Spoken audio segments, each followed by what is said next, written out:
Good afternoon, everyone. Thank you so much for joining us today. I'd like to begin by acknowledging that we are gathered in Mi'kma'ki, the ancestral and unceded territory of the Mi'kmaq people. My name is Joanna Erdman. I am a professor here at the Schulich School of Law and also the Associate Director of the Health Law Institute. The Institute is a group of researchers, policy associates, and student fellows who are committed to the advancement of health law and policy, and also to the improvement of the healthcare system and its practices. I see our director is in the room, Matthew Herder, and we also have a number of our faculty and members as well, and so I'd like to welcome them. So to learn more about the Health Law Institute, I really welcome you to check out our website or to visit us. We work across a range of domains. And I also want to acknowledge that we are part of a very large and diverse health policy community here at Dalhousie, including many of you who are in the audience and have joined us over many, many years at these health law seminars. So it's my pleasure to welcome you to the inaugural seminar for our 2017-18 series.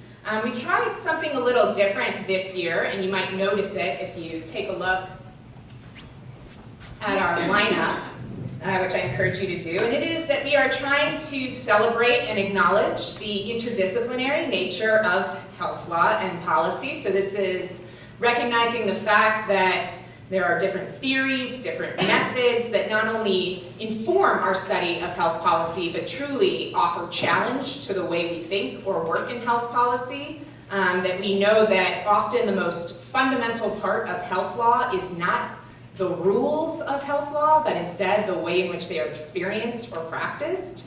And so this makes the insights of health researchers, health practitioners invaluable to our field. And so again, this year you'll see that our presenters come from many different fields of health law and policy, but they also come from the many different disciplines of its practice.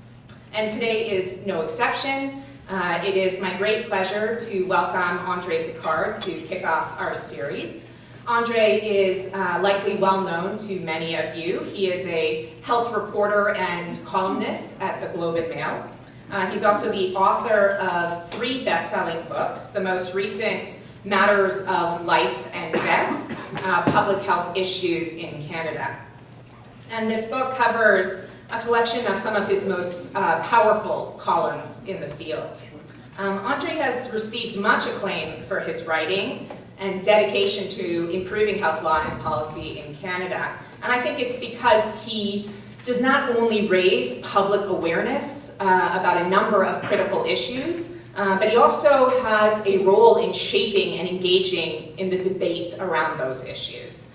There is a remarkable passage in the opening pages of this book where he writes about covering AIDS activism in the 1980s in this country, the way in which ACT UP and other activist groups really challenged scientists and politicians to do more. But what he writes about is that they also forced the media to think differently about how they write on healthcare. He writes, if journalism is going to be useful and impactful, it needs to focus on people's experiences in the real world. Put another way, health politics matter as much as medicine.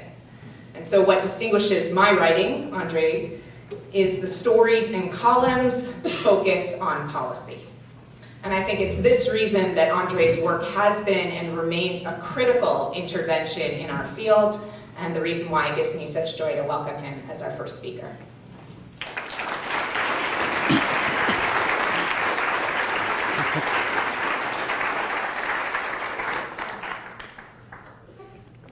So thank you very much for that kind introduction. Before I get started, I just want to make a few housekeeping notes. First of all, I have to get this one out of the way. So I'm not responsible for the Globe no longer printing in Atlantic Canada. That's made by my bosses, so I'll happily bring back your complaints if you want to leave them with me, but I get where you're coming from. I'm originally from Northern Ontario, and we got cut off a while ago too, so there you go.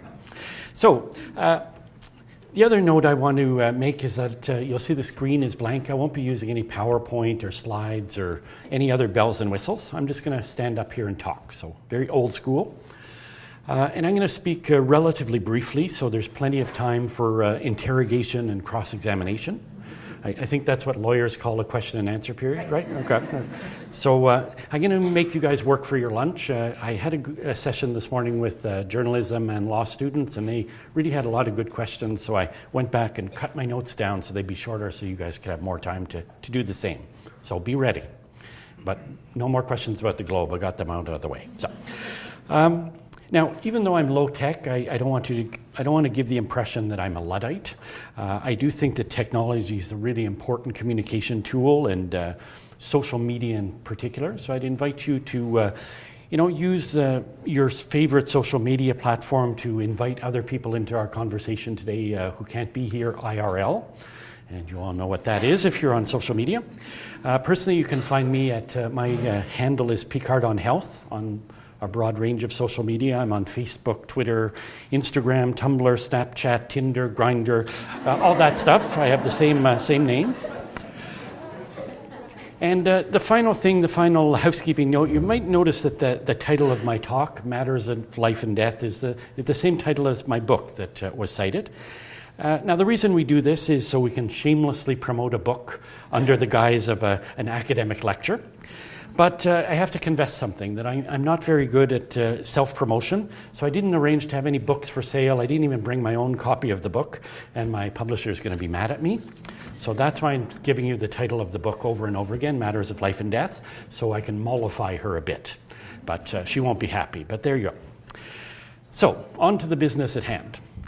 I've been asked to speak today about the intersection of healthcare and law and journalism. So there's a lot of meat there to chew on. But when I was asked this, my initial reaction was that, I don't really have anything to do with health law, right? I'm a journalist. I just write about health and health policy, not about the law. I'm not a lawyer. I spend very little time in court or in parliamentary hearings reviewing proposed legislation. I don't think of myself as doing the thing that lawyers do or health lawyers do.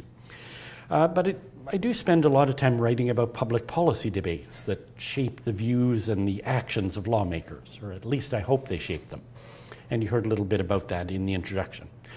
So I guess I realized, where I spend my time is in the court of public opinion, which is just as important, or probably more so than other kinds of courts. But it's also a place where there's a lot more emotion and a lot less decorum than in real courts. And where the discussion of bioethics and the law it's actually more incidental than it is deliberate most of the time. But it's still in there. Sometimes it's hidden, but it's there. Now, I've been doing this stuff for a long time. I just had my 30th anniversary at the Globe.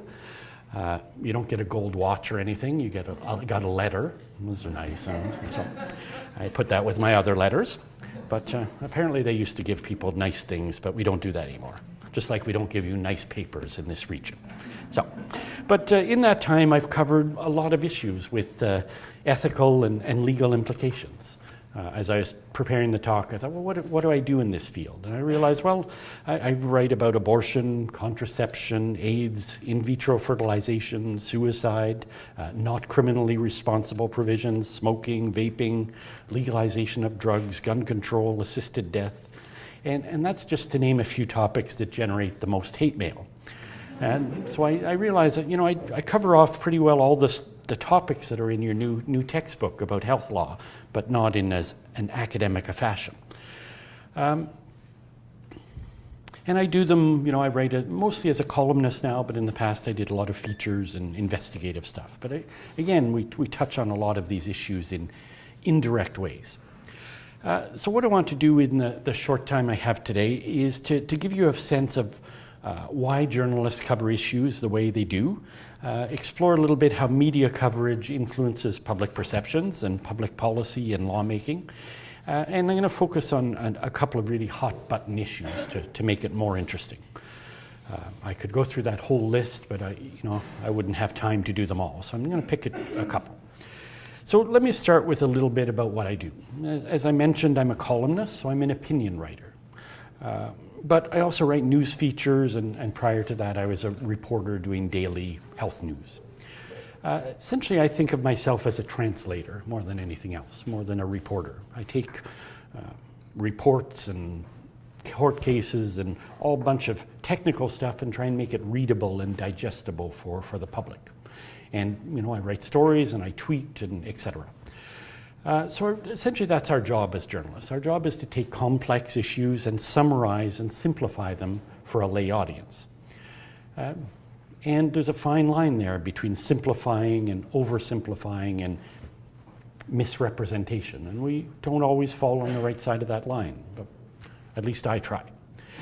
And you notice if you read newspapers, if you watch TV news, that we tend to frame stories, and especially health stories, we frame them with an anecdote. We make them really personal. We make them about a person rather than about an issue.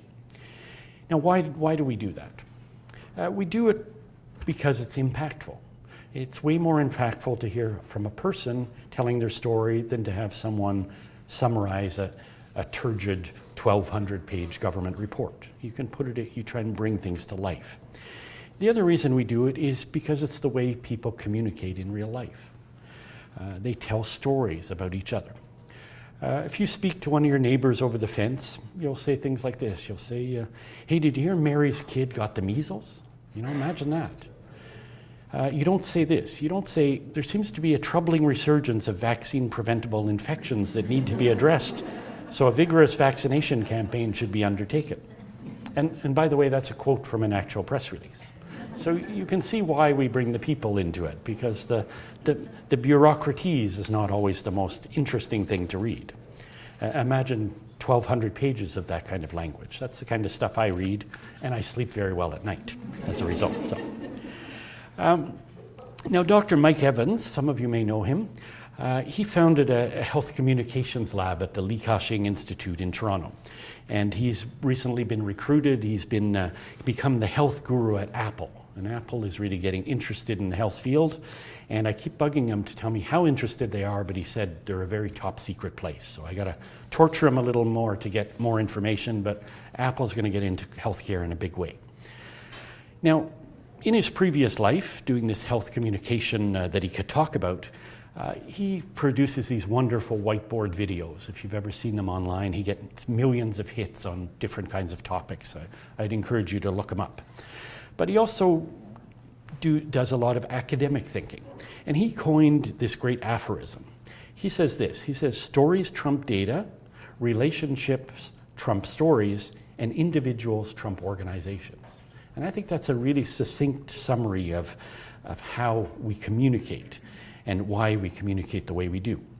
So what does it mean? What does it mean practically to advocates? I know a lot of you in the room advocate for different issues or work in government, whatever. What does that mean to you if you're trying to influence public policy or understand how public policy is communicated? What does it mean stories trump data, relationship trump stories, and individuals trump organization? I think it means that you really need to have a solid base of material. So you need legal and ethical arguments, you need data, and that's the dry stuff, but it's still important. It's the heart of what you want to communicate. But you need to illustrate it with real people, with anecdote. But relationships are also part of the equation, and it's one we forget. And relationships are really important to journalists in particular, and to anyone who wants to advocate. It's not enough to have a fancy title. You have to have connections so that journalists know you and trust you, and vice versa. You have to trust the journalist, or you should, if you want to share your story with them. That's the best way to ensure you'll get fair coverage and decent coverage. And it's also important to speak like a real person, to not speak like a bot, like the press release that I quoted. That's what he's communicating, Mike Evans, in that aphorism. Now, there are plenty of real-life examples of how to do this effectively, and many of them right here at Dal. Some of you may know Dr. Christine Chambers. She's a psychologist who's mounted this it's become now a global campaign called It Doesn't Have to Hurt. And her area of interest is childhood pain and how to prevent pain and the trauma of pain that follows people through life. From simple things through to making sure that vaccines don't hurt when kids get them, through to how to deal with cancer pain. And this campaign has really touched a nerve, and it's resonated around the world. So she's been very successful by doing all these things, telling stories anecdotally, having really good data, and then having a goal, something she wants to achieve, which is to reduce pain in children. Another example is Jocelyn Downey. She's become a trusted voice on the issue of assisted death in Canada, and this debate is now spreading to the UK and to Australia, and she's become quite a voice there as well because of her expertise in Canada. Now, what they've both done is take their academic issues and bring them to life with real stories, and by having well-informed and passionate points of view. And again, those are the three elements of good communication that were in that simple phrase. So those are some generalities. Let me talk a little bit about a specific issue, one that I hope is of interest to many of you, and that's assisted death. I just made reference to it. One of the world experts on this topic is here at Dow, so I thought I'd write about this, and I talk about it today. And I write about it a lot, and I've written about it for a long time.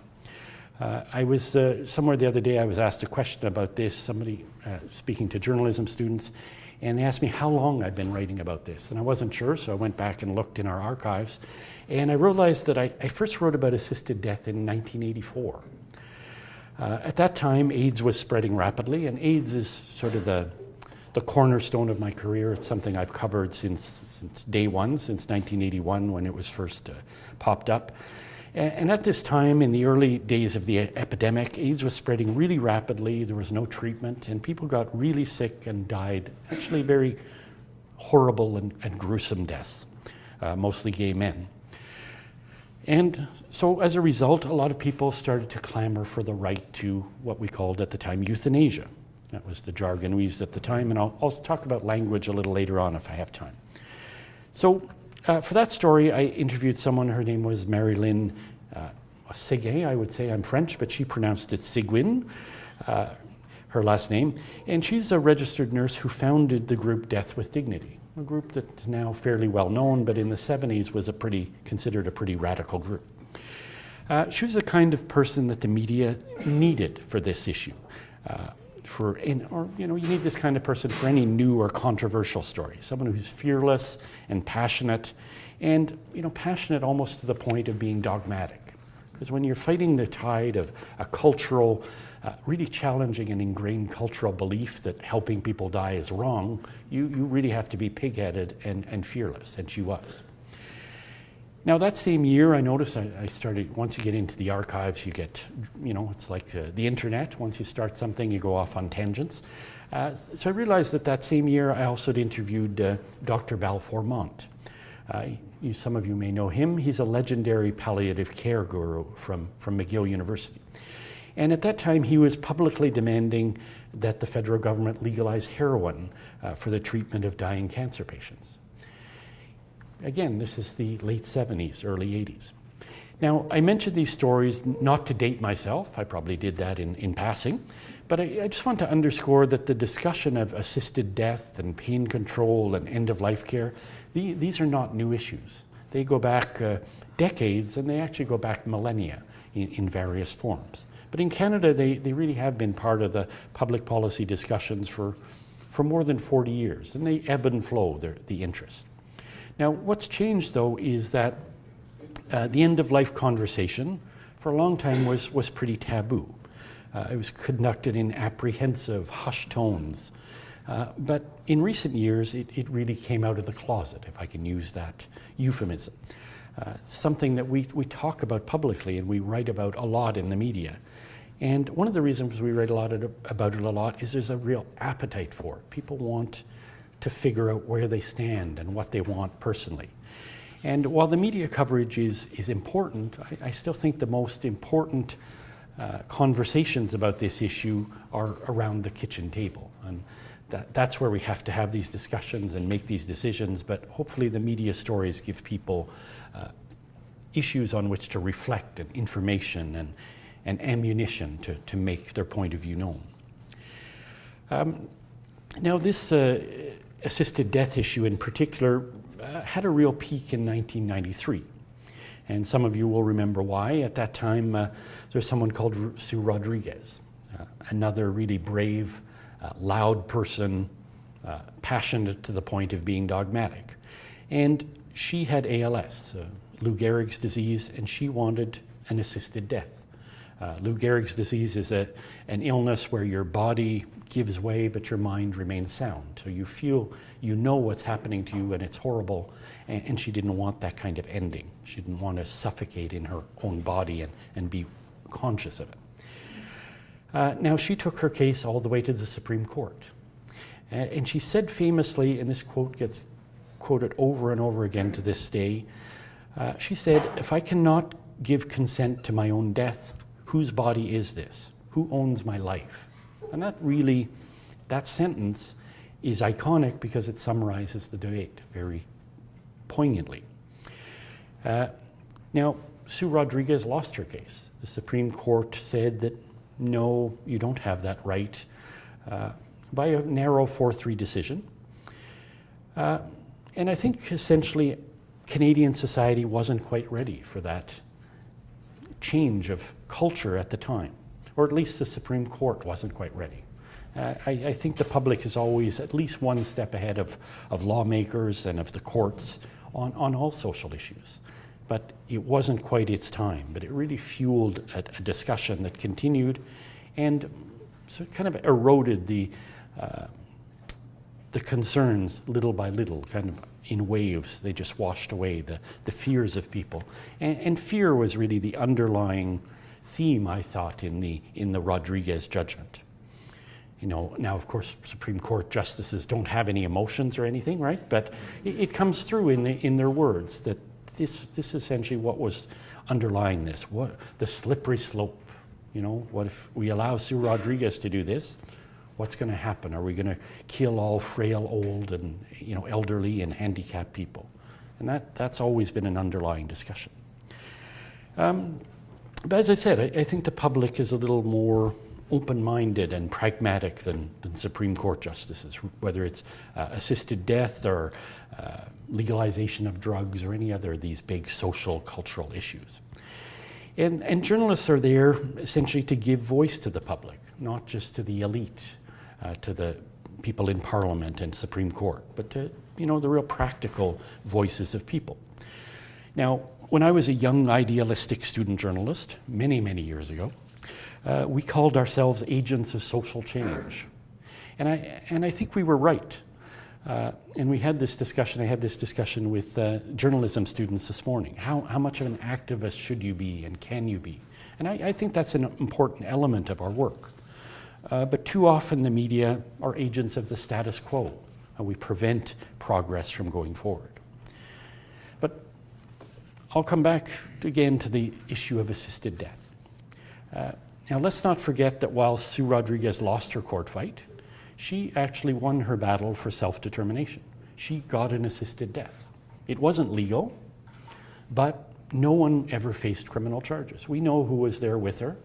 She was unable to administer lethal drugs herself because of her physical condition, so other people did it, which was illegal. No one was ever prosecuted.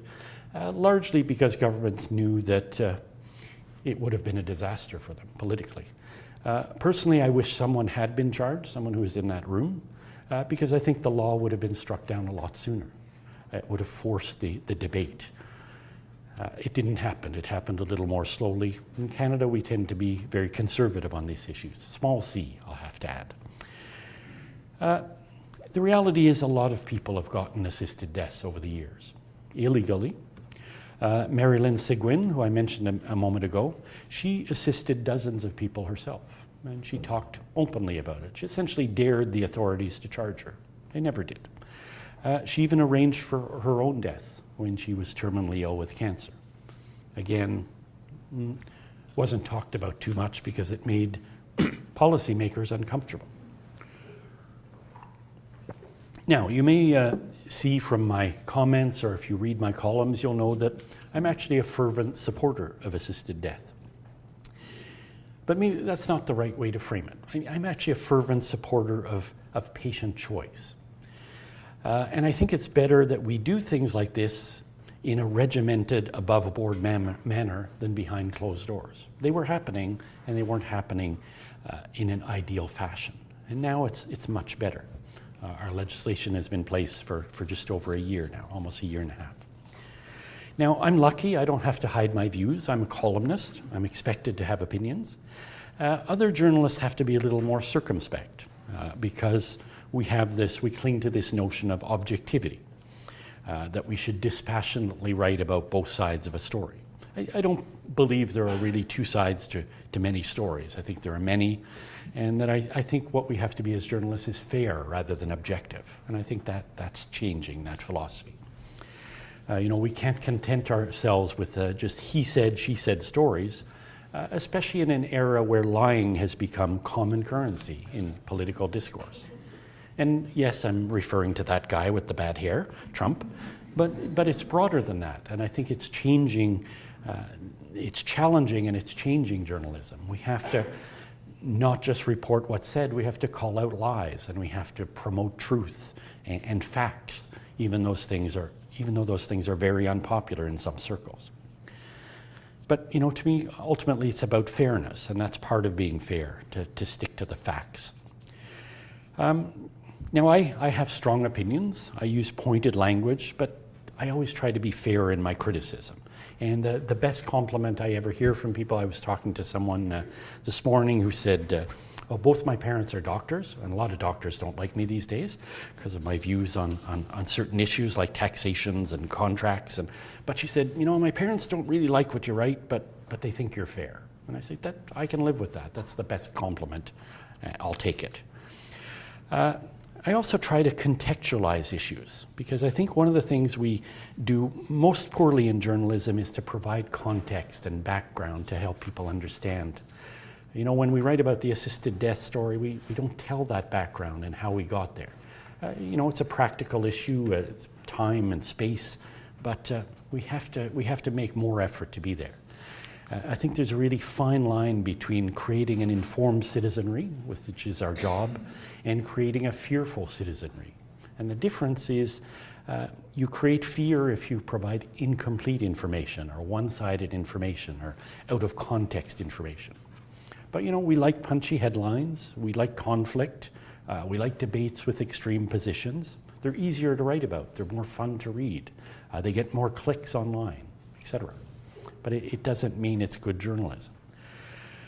And I think today we have, in the media world, we have the good journalism is better than it's ever been, and the bad journalism is worse than it's ever been. It's almost a reflection of society where we have all these extremes that are putting, and the middle is kind of disappearing. That's true in journalism as it is in the economy. But I think we have to be careful to not fall into that trap of scaremongering. And the way to do that is to contextualize. So let me bring you back to assisted death. In the grand scheme of things, it's actually a marginal issue. Only 0.6% of deaths were via medically assisted aid in dying last year in Canada. That's unlikely to ever rise above 2 or 3%. Even the most liberal jurisdictions like Belgium, it's under 3%, the number of assisted deaths. Everybody wants the ability to have an assisted death, but very few people want it in practice. And that's the way it should be. That's perfectly reasonable. But it's an important issue of principle, and that's why I write about it so much, because of the principle. MAID is about choice. It's about the limits of choice, and it's about how we legislate personal freedoms. And those are really juicy issues. Now, I'm a fairly liberal columnist, small l, I think it's fair to say, but I do have a pretty wide libertarian streak as well. So when I write about these issues, to me, when the assisted death, assisted suicide law, was struck down, I actually advocated for governments to do nothing. I didn't think, and I still don't think that legislation is really necessary. And I made this same argument about abortion many years ago, and with abortion we have no law. and it actually works much better than having a law. It's hard to legislate morality and personal choice and freedoms, and I think most of the time we should mind our own business. Now, the reality is we have a law, so I think what we have to do is make sure we have the best law and the least intrusive law possible. And that's not what we have now. We have far from that. I don't think the legislation we have actually respects the Supreme Court ruling. And there are lawyers in the room who are smarter than me. They may disagree, but that's my view as a columnist. I think the law is restrictive and inadequate, and it's going to result in many more years of litigation. And people are going to suffer as a result of its shortcomings. There are some really important unresolved issues. How do you deal with mature minors, people with severe mental illness? And how do you deal with advance directives? That one is going to be the most complex and emotional of all, I think. Now, for journalists, all this is a good thing. There's a lot of fodder here for future stories and columns. And I'm only saying that half facetiously. There's going to be a lot more written about this in the years to come. Now, I had two parents who died of dementia, so I am really particularly intrigued, and I struggle a lot with the whole advance directives issue. And not so much legally as practically. And advance directives, as you probably know, is telling people in writing beforehand what your wishes are, usually about end-of-life issues. But the question becomes, can I decide when I'm of sound mind and body, hey, say to my kids, listen, if I have Alzheimer's, I want you to give me an assisted death. I don't want to die slowly and gruesomely like my father did over a 7-year period. I want the needle. Now, if I was of sound mind and body, I could just make that decision. But you're not when you have Alzheimer's. So can you pass on that right and that burden to other people? And that is such a loaded question. I don't know what the answer is to it. My father, for example, had a really long, slow decline. He was largely in denial, so he was never competent enough to actually make a decision, had there been a law in place at the time, which there wasn't. Now, my mother was very different. My mother, without question, would have opted for assisted death. She talked about it all the time, especially after seeing how her husband had suffered. She would say, when I'm out of it, I want you to pull the plug. And she meant it, but we couldn't do that legally. How do you make that decision? Legally and ethically, how do you give someone the power to end your life in some unclear future tense? It's going to be really tough to legislate. And again, that's why in many ways I think we should stay out of that discussion. Having a law just complicates it. Now, we talk a lot about assisted death and, is it a slippery slope, etc. But again, we lack some context. I think what we neglect horribly is telling people how people actually die now. And I think that would inform and change their views about assisted death. The reality is a lot of people die in a less than ideal manner. In Canada, there's still far more palliative sedation than there is assisted death. And palliative sedation is just giving people pain drugs, so essentially they don't know what's going on and they die a so-called natural death. The painkillers don't kill them, but they essentially immobilize them. Now, to me, there's a really fine line between passive and active assistance in dying. I don't think one is morally better than the other. And for many patients and their caregivers, I think they see it as an artificial distinction, and in many ways it is.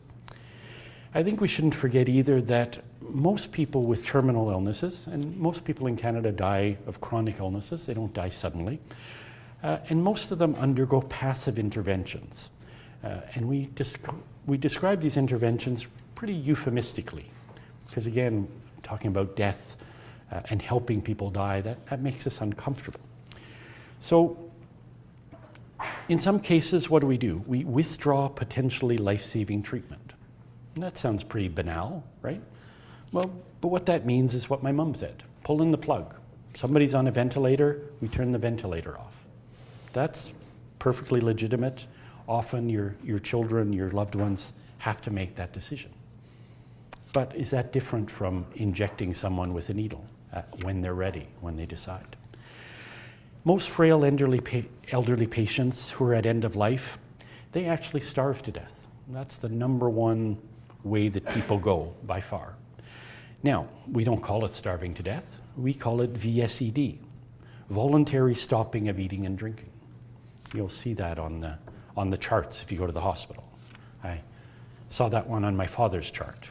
You know, there came the point where there's nothing that could be done, no more interventions, so we just let him die. You know, is VSED more humane than assisted death? I don't think so. I've watched people starve to death. It's not horrible, but it's not, they don't have that sense of control, which is people want. That's how my mother died as well. That was the only choice she had left. I would have much preferred that she get her wish, and her wish was to have some control over her death, some say, as she had in her life. And that, again, is what this discussion is about to me.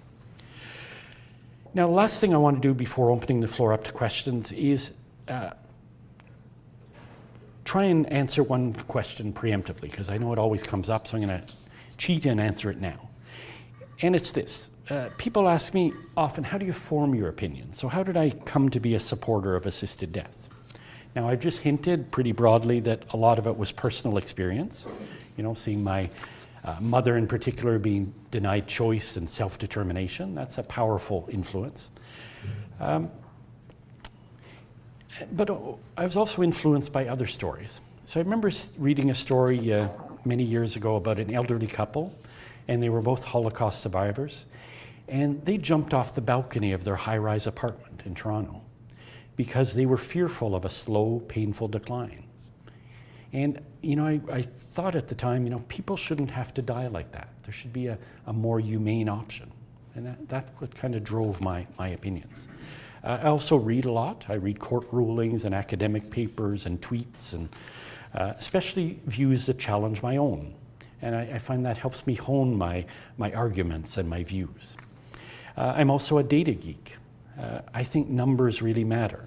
And in Canada, we actually do a very terrible job of collecting data on assisted death, and that's going to delay modifying the legislation as well. But one of the things that most influenced my views was data from other jurisdictions that showed really convincingly that where assisted death is legal, palliative care services improve. And I think that's really key. We also often set out this false dichotomy, oh, we should just give everyone palliative care, there won't be assisted death. We should give everyone palliative care, and those who choose should also have assisted death. It's not an either or, it's both, and do both very well. The other important thing is I think the assisted death debate, while marginal, really has forced us to talk about end of life in a more general fashion, in a more open fashion. You know, we deal with death very badly in Western society, and in our sickness care system in particular. Death is too often seen as a failure, and it's not. It's a natural progression of life. What's a failure is in not ensuring that people live their lives to the fullest, right to the end, and that they have self-determination. Now, I write also a lot about disability issues, about human rights, and I got a lot of pushback about my views on assisted death from the disability community. There's a frightening history around euthanasia with people with disabilities. They are quite right to be scared. But I don't buy into the slippery slope argument. My response to them is always the same. Not every slope is slippery. We can put in protections and et cetera in the law and otherwise. In the end, I think it's preferable that we have ethical and even legislative ballasts in place to protect the vulnerable. Everyone should have choice, and that choice includes the ability to say no to assisted death, regardless of who you are. The way to protect the rights of some is not to deny rights to others. And I think that's really key, and again, something that informs my point of view. Now, I'm almost out of time, so just I want to touch, I mentioned before, I touched briefly on language. The media is too often cavalier about the way it uses words, especially about sensitive issues like death. But as the public discussion about end of life has become more commonplace and more nuanced, so too has our language. Now, when Gloria Taylor won her landmark case in Supreme Court, in BC Supreme Court in 2012, and this case ultimately changed the law, suddenly journalists had to scramble. We were like, what do we call this right that she won? She won something, but what was it? Now, there were a lot of contenders that we discussed. Physician-assisted suicide, euthanasia, physician-enabled death, rational suicide, mercy killing, death with dignity, etc. There's lots of variations. Now, each one of these expressions is loaded with legal and moral baggage. And I think the language we choose tends to reflect where we stand on the underlying question. But the underlying question is, do grievously and irremediably ill people have the right to end their lives rather than wait for illness to take its course, regardless of how much pain and suffering it causes? And the court said, yeah, they do have that right. Journalists, like the courts and legislators, I think had an obligation to use the most precise and neutral terminology that they could find. And we finally settled on MAID, medical aid in dying, or assisted death for short. I think it's a reminder that in matters of life and death, be it court rulings or media stories or tweets, words really matter. So, thank you for allowing me to share a few words and a few thoughts here today, and I'd welcome any questions and comments that you have for the remaining time. Thanks.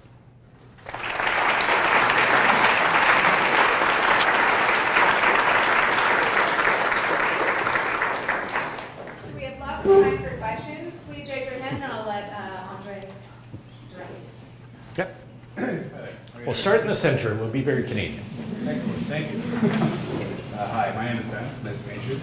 I think it's pretty clear, correct me if I'm wrong, from what you said, that you think the federal government's legislation on medical assistance in dying perhaps went against the spirit of the Supreme Court of Canada's judgment, referring particularly to the that death be reasonably foreseeable. So if this law ends up getting struck down eventually by a constitutional challenge, as many think it might be, would you suggest that rather than try to re-legislate it, that to just, as you say, stay out of it and perhaps just allow the typical laws of medical consent to apply? Yeah, so that's what happened with abortion, right? There's many efforts to introduce new legislation. I think that's what will happen practically. And you're right, I didn't talk about reasonably be foreseeable, but those two words are the problem in the law. Because the Supreme Court never said that your death had to be imminent. And the government imposed that, and that, again, I'm pretty certain that'll be struck down. It's not a reasonable limit to place. So will governments re-legislate? I think almost certainly, because it's an issue, it makes people uncomfortable. I can kill somebody and there's no law, to state it crudely, the way opponents of the law would state it. But we have had those same arguments about abortion, and they've not turned out true.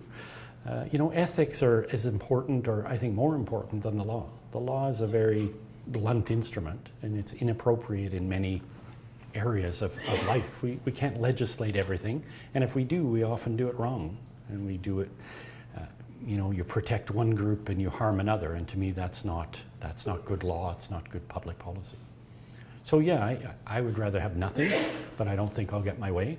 Shockingly, not everyone believes everything I write in my columns and heeds my sage advice.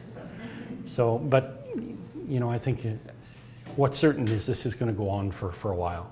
I think that, as far as I can tell, the case that's going to advance most quickly is the one by people with mental health issues, or challenging that essentially the implied part of the legislation that people with mental illness can't get assisted death. It's not stated in as many words, but it's implied, and I think that'll fall.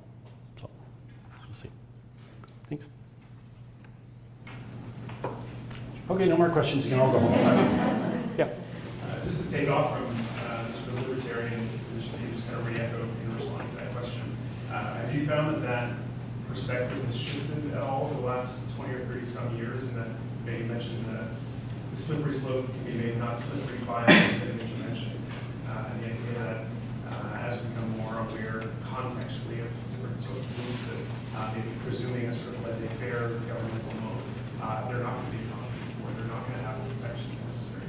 That there's a need for at least some form of intervention. Have you seen that shift out of a sort of general journalistic approach to tackling what is good or not good law, or sort of general shifts in that balance between sort of laissez-faire versus we're going to need some kind of legislative instruments and aids, but what type of legislative instruments rather than Yeah, actually the shift I've seen is I think there's more of an acceptance of a laissez-faire attitude.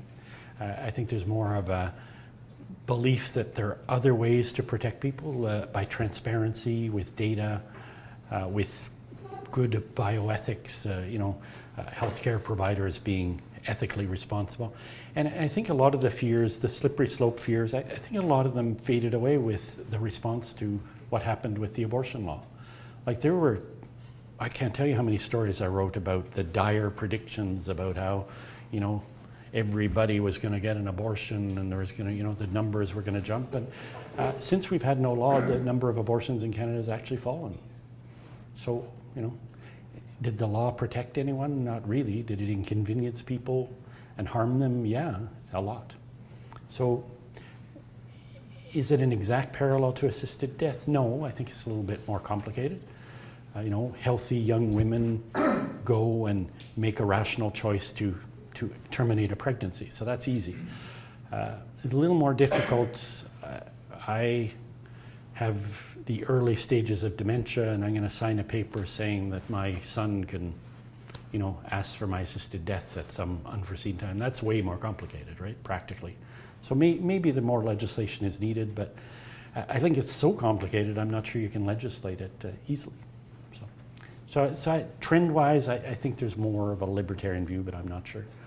I know, I like to say that because people often accuse me of being, he's really left-wing, but so I'd like to point out that on some things I'm pretty laissez-faire. So. Yeah, I'll go.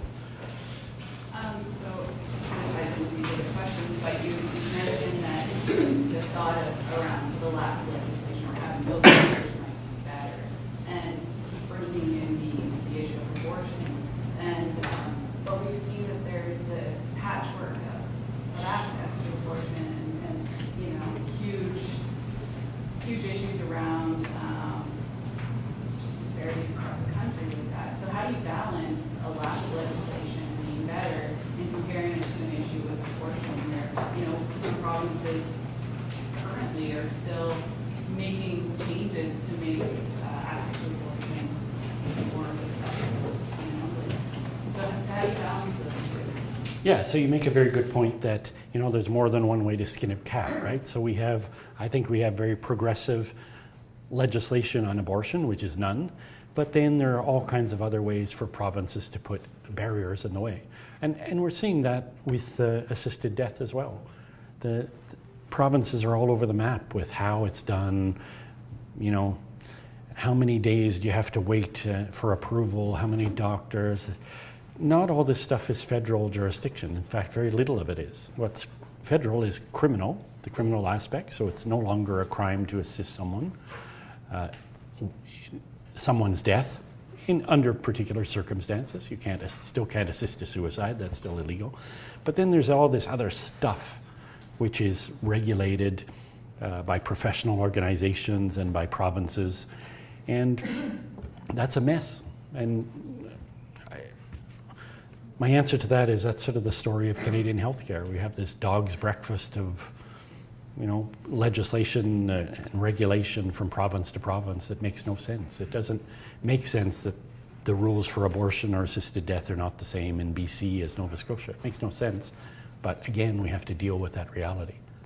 So I guess I would ask a follow-up, is there a better way, aside from legislation, to prevent this medical tourism from province to province that limits access to things like abortion and medical Not one that I know off the top of my head. I think the best we can do is, if there is medical tourism, as you call it, if people have to go to other jurisdictions to get their care, we should at least get as many barriers out of the way, like make sure that's covered, that the Canada Health Act provision of portability is respected, which it isn't in most provinces. So there's all kinds of little elements that piece together. But I think the media exposure can make a difference. We've seen a lot of discussion about access, especially in the Atlantic provinces, in New Brunswick, Nova Scotia, and the media pressure, I think, has had an effect. It's getting a little better. It's not great. We're almost up to 1950 now. Soon we'll be entering the 21st century when it comes to women's rights, but you're getting there. So maybe I shouldn't say in front of a bunch of lawyers that we shouldn't have laws, but there you go. Yeah. When you were mentioning that really mental health is going to be always a very difficult issue to legislate and to authorize, I think that the issue is that it's very difficult for us to see that a death decision or to end your life could be a healthy decision. Mm-hmm. And when we talk about mental health matters, it's going to be a disease.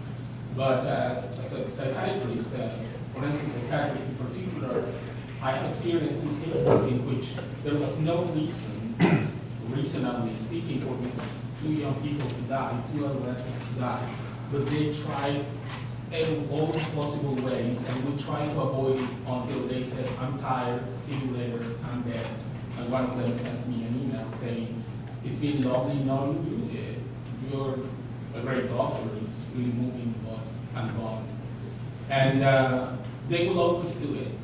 And it has a very different flavor from the flavor of desperation that some of the disorders bring you when they caught and they hurt themselves and they really don't try to die, which wrongfully I would say is a call for attention. I think that's a very despicable way of calling an act of illness. But these 2 people have taught me, and probably we need that in the legislation to know there are healthy, knowledgeable, reasonable people that want to die. Why not let them? Yeah. What right do we have to say, no, you can't? Yeah, and you stated it very well. And the reality is, people often say that to me, you contradict yourself, because I write about the importance of suicide prevention, getting people help, etc. And then you're saying people should be able to kill themselves. And it's not a contradiction. The reality is people should get all the help that they need and can get, but some illnesses are intractable. And pain is not just physical pain. Because I write a lot about mental health, I've learned that. And I, like you, get those emails, and they don't say I'm a good doctor, but they tell you, there's a very high-profile case that people will know of a young activist who killed himself. And he contacted people like myself, other journalists, and he emailed us every day saying, on Friday at this time, I'm going to take these following drugs, and I'm going to be dead. Do you want to write about it? And I struggled over that, and I decided not to. We had already told his story, and I thought that was too voyeuristic to tell the details. And then I got the email, I'm taking this pill now, goodbye. And my parents are good with it. I've talked to them, and those things are hard to deal with. But he was going to kill himself. Would it have been better if he got help from, had his family gathered? He didn't have his family with him because he didn't want them charged. Would it not have been better that at least his family be there, say his goodbyes, that he get a dose that he knew was going to end his life, and not, he's taking a risk that maybe he would have survived, been brain damaged. Although he did his research well, you can find some gruesome stuff online. And he talked, and I got a call from him saying, do you know what dose of, I won't say which drug, I need to do this? And I'm like, geez, if I did, I'm not going to tell you. But I do, because I've written about the guidelines in provinces. They set out the dose, the drug, etc. So I know. Now, we don't publish that level of detail because we don't think it's useful. But it's out there. It's readily available. So it's a tough issue. The one you struggle with is you don't want someone dying who could get better, and you don't want it to be a flippant decision, you know, in a moment of, it has to be, and then there are provisions in the law for that, and there are ethical provisions for that. Doctors are not going to say, oh yeah, sure, come into my walk-in clinic and I'll give you, you know. But you know, in places like Oregon, you can get a prescription, and then you can take the drug when you wish and how you wish. And do some people with mental health issues get these pills in Oregon? Yes. But again, are they going to be jumping in front of the subway if they're not doing that? That's the reality. So. Geez, you guys are a downer. I'll just go to the back because I've ignored this side, then I'll come back to it. Yeah. People have always been able to get medication from doctors to control suffering, including from psychiatrists, even when it hastens death. So the question I have is, with this change in legislation, apart from the fact that there's a lot written, a lot in medical journals, a lot in legal journals, a lot in newspapers, do you think it's impacted many people in real life, in day-to-day hospital management, or primary care, or home care? Impacted them in what way? In the sense that we've, for years, without ever having a discussion, somebody was suffering, they were able to get medications to control the suffering, even when we knew it might hasten death. So that's probably a larger proportion of people than those who are asking for assisted suicide. So I guess what I'm asking is, what's the tip of the iceberg and what's the iceberg? Yeah, so if I rephrase it, is there less nudge, nudge, wink, wink today? I think probably, yeah. You know, we know exactly, well, we don't know exactly because the data collection's poor, but we know roughly, you know, 1,500 people have had an assisted death. Those people would have all died, but they would have died differently. So did they die better? Did they have better, more humane deaths? I think in almost every case that I know of, yes. So that's progress. It's not great. And you think it wouldn't have happened otherwise? Well, I think, oh, they would have all died. There's no question. They're all people with... No, with support to reduce. Yeah. Some of them went through the paperwork. Yeah. It would have still happened, but they wouldn't have been... And are there another 3,000 or 5,000? And I know there's no data. Yeah. That it just... I support your notion that the more legislation we have, the more complex and difficult we make it for people. Yeah, I think the answer is we don't know. I do know lots of stories of, especially people with dementia, where, you know, there's, you may have seen the movie about this Still Alice, you know, where she hides the pills and she's going to take them when she's ready. There's a lot of that goes on. Now, in the movie, she forgot where the pills were, so she wasn't able to take her own life, but that's happening a lot informally, and we know that. And having a more formal approach, I think, is probably better.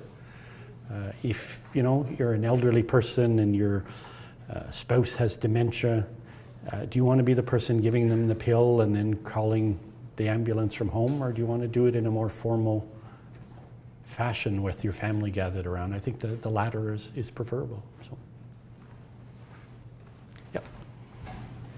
I was wondering if I could pivot from medical assistance in dying to, I think, a question and something that is I've seen move the dial in terms of the opioid crisis and the public response to harm reduction measures. And I took from what you said about the way in which we, in some ways, tried conduct in the court of public opinion. And I'm thinking here in particular of the pop-up consumption rooms. You know, in some way, the public saying that law is not moving fast enough on this. The state is not moving fast enough. And what is otherwise criminal activity is being in some ways practiced in the open. But I don't think it's just that it's being practiced in the open. I think it's that the public opinion on that activity has fundamentally shifted, such that the law does not decide anymore what is legal or not. But in many ways, it is the public response to it. So you have police standing outside of parks and really allowing the conduct to continue. I wonder if you could speak a little bit about the role of media right now in the opioid crisis and government response. Yeah, so opioids are fascinating. I've never seen an issue where public opinion changed so dramatically so quickly. You know, we were really a war on drugs country for a long time. The war on drugs is an abject failure. I've been writing about this for years, but not getting much enthusiastic response for it. But now I think people have realized, listen, you can jail people till the cows come home, and it's not, they're going to keep taking drugs. It's an addiction, it's an illness, and I think that's the real change, is this realization that it's an illness more than a crime, and we have to treat it like that, and we have to, you know, practically, you can make this, the opioids question, you can make the argument on so many levels. I always say you should use the language of people you're trying to influence, and the money argument, you know, politics is about money. The money argument is really compelling. To treat people, to give them clean needles, to give them a place to inject is way better than putting them in prison. It's way cheaper. It's better for there's less crime, etc. There's every economic benefit of doing it, and I think that's what's softened up the politicians. But you're right, the courts and the lawmakers aren't keeping up with the pace of public change. But I think we should be careful. I think the media has really embraced this, but I think the media is not overly representative. I think there's still a lot of pushback about this. I know a lot about the pop-up site in Ottawa, and you know, the neighbors are crazy about this, and the city of Ottawa, what did they do? Yesterday I was reading this on Twitter, they issued permits for baseball games where the pop-up site is. So they're deliberately creating a conflict between the neighbors and the pop-up site.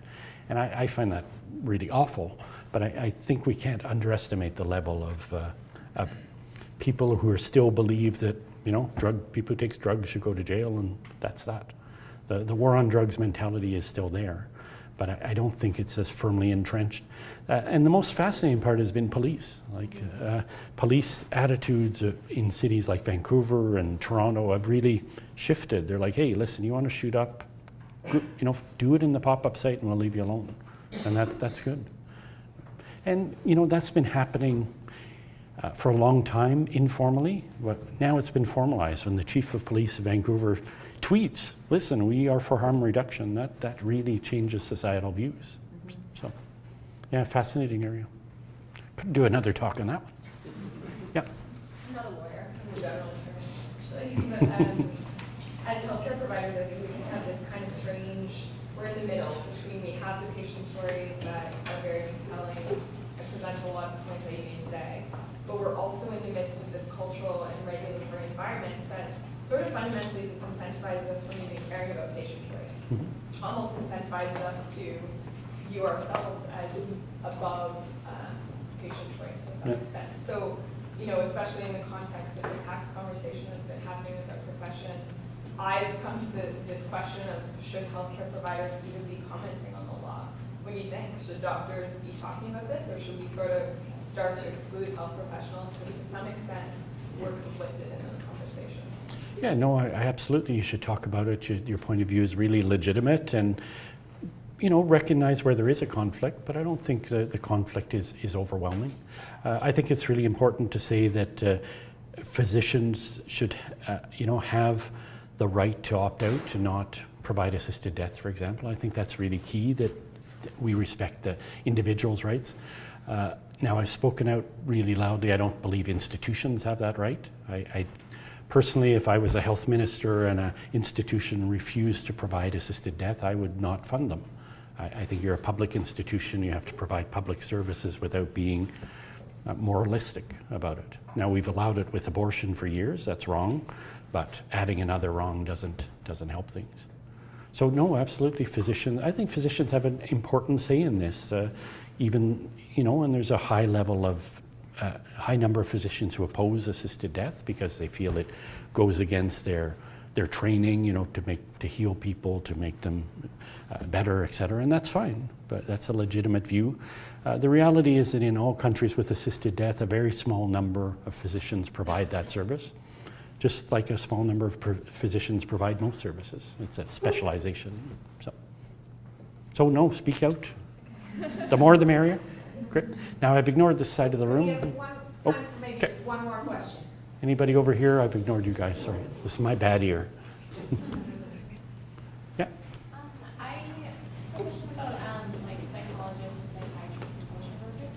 I'm just kind of wondering, like, could they have a role in supporting some of that in assisted death, or should they have a role? Yeah, so they do have a role. So in legislation, there's usually a waiting period. In a lot of provinces, it's 10 days. In some, it's not explicitly stated. And in that time, you're supposed to ensure that the person's of sound mind, that they're thinking that. And a lot of people get psychological counseling in that period. A lot of social workers are consulted by people who are thinking about it. They can help with paperwork. Nurse practitioners are allowed to provide assisted death as well. We talk about doctors, but nurse practitioners have that right as well under the legislation. So there is a role for other people.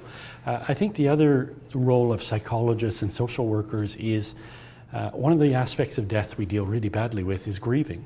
You know, what happens after? This leaves, regardless of how someone dies, it has an impact on families. People do need sometimes psychological help. Some people will need it in particular because their loved one has made this choice that they disagree with. You know, so there's a role, I think, for the after more than the before for those groups. And we neglect that, the after, and how people cope with death and the trauma of death, regardless of how it happens.